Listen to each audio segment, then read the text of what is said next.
ये मेरा वतन है। मैंने एडा सोना, एडे सोने पहाड़, एडे सोने लोग, मैंने इतने वफादार लोग कहीं देखे ही नहीं। आज़ादी बहुत बड़ी नेमत है। ये हमारे बुजुर्गों की मेहनत, उनकी कुर्बानियाँ, उनकी दिन रात की काविश का ये नतीजा है।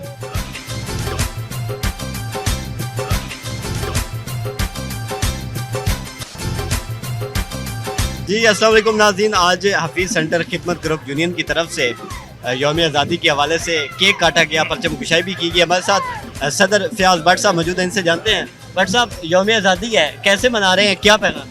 सबसे पहले तो मैं अपने परवरदिगार का शुक्र अदा करता हूँ कि जिसने अपनी नेमतों से इतनी बड़ी नेमत हमें अता की।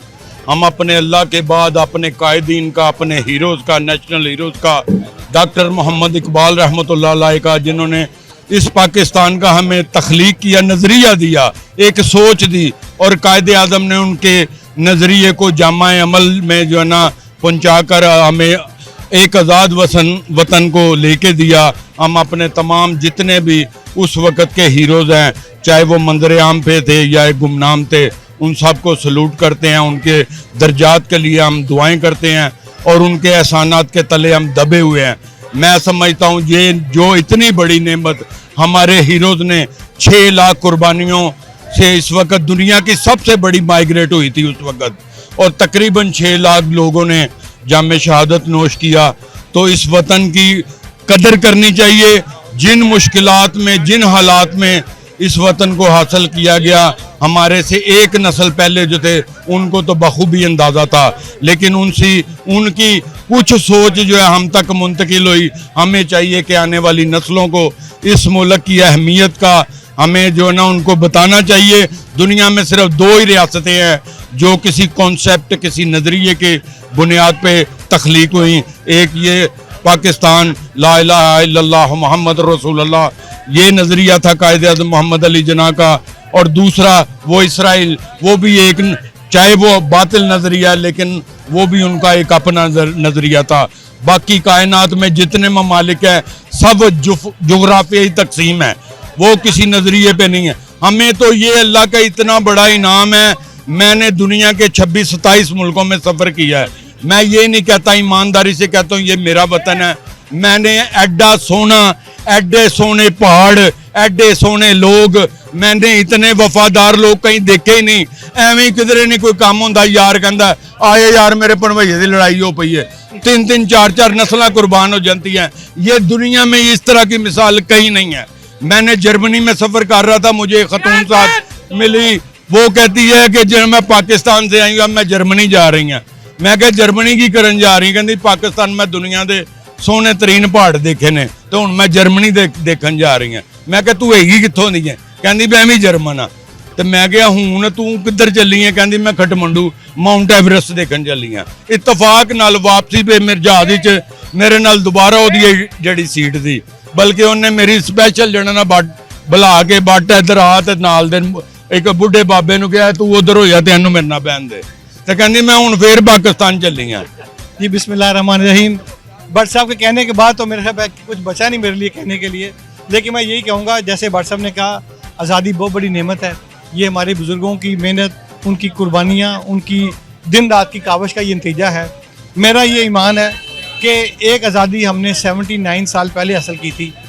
अब दूसरी आज़ादी जो है वो है मुआशी तरक्की, दुनिया में अपना इज़्ज़त व वक़ार और दुनिया में अपना नाम पैदा करने की। ये हमें एक आज़ादी की मेहनत और करनी चाहिए, ये एक तहरीक और चलानी चाहिए कि हम दुनिया में कर्ज़ों से निकल कर कर्ज़ देने वाले बने, बेरोज़गारी से निकल कर हम रोज़गार देने वाले बने, और हमारी कौम, हमारे नौजवान ये जो दर दर भटक रहे हैं, ये जो छोटी छोटी जॉब्स की तलाशी ले रहे हैं, ये इनमें इतना इल्म हासिल है, इनमें जज्बा है कि ये लोग जो है ना दुनिया में पाकिस्तान का नाम रोशन करें और पाकिस्तान दुनिया के अक़वामी आलम में एक बुलंद मुकाम हासिल करें। जी हमारे साथ इमरान अताज साहब मौजूद हैं, चेयरमैन हफीज़ सेंटर, इनसे बात करते हैं। सर, क्या पैगाम है? आज केक भी काटा गया हफीज़ सेंटर जो है वो यूनियन की तरफ। बिस्मिल्लाहिर्रहमानिर्रहीम। आज माशाल्लाह 79 साल हो गए हमें आज़ाद किए हुए इस मुल्क को। हम सबसे पहले अपने बुजुर्गों का, अपने शोहदा का, जिन्होंने इस मुल्क को आज़ाद करने के लिए कुर्बानियाँ दी, उन माओं का जिन्होंने हिजरत की, जिन्होंने अपने बच्चे कुर्बान किए, ये आसान काम नहीं होता।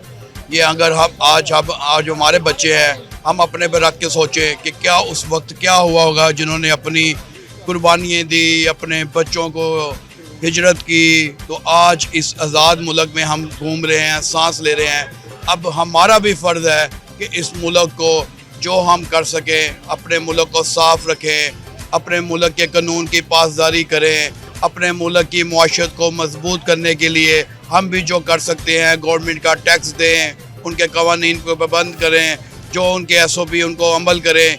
ये नहीं कि हम आज़ाद मुल्क में हैं, उन मुल्कों से पूछें जो आज़ादी लेने के लिए इस तक फ़लस्तीन को देखें, जो तरस रहे हैं इस आज़ादी के लिए। उन लोग माँ बहनों से पूछो जिनकी इज़्ज़तें बेरुमती हो रही है, जिनके भाइयों के सामने जिनकी बहनों की इज़्ज़तें लूटी जा रही हैं।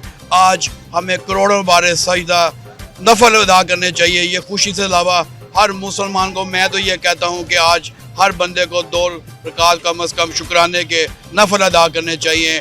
सबसे आखिर में पाक फ़ौज जिंदाबाद, पाकिस्तान जिंदाबाद, हफीज़ सेंटर जिंदाबाद। जी बिल्कुल, यहाँ पे जो पैगाम मिला है वो यही है कि 79 साल पहले हमने एक आज़ाद मुल्क हासिल किया था और अब हमारा जो टारगेट है ताजिर बिरादरी का यही पैगाम है, वो मुआशी आज़ादी होनी चाहिए। मुआशी अपनी जो आज़ादी है वो पाकिस्तान हासिल करे, IMF या बाकी जो इंटरनेशनल इदारे हैं उनसे जान चुके।